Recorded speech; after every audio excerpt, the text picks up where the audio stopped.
hizo hombre y habitó entre nosotros. Glorifica al Señor Jerusalén, a Dios ríndele honores Israel. Él refuerza el cerrojo de tus puertas y bendice a tus hijos en tu casa. Aquel que es la palabra se hizo hombre y habitó entre nosotros. Él mantiene la paz en tus fronteras,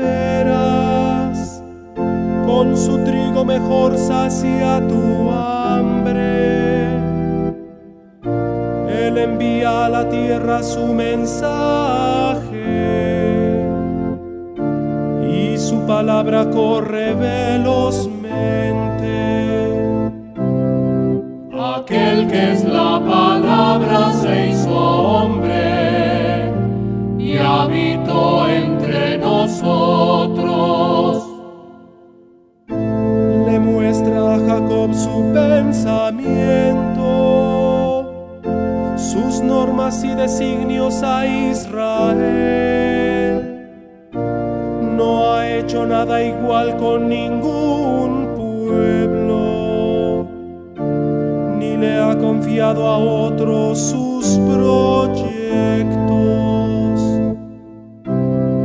Aquel que es la palabra se hizo hombre y habitó entre nosotros.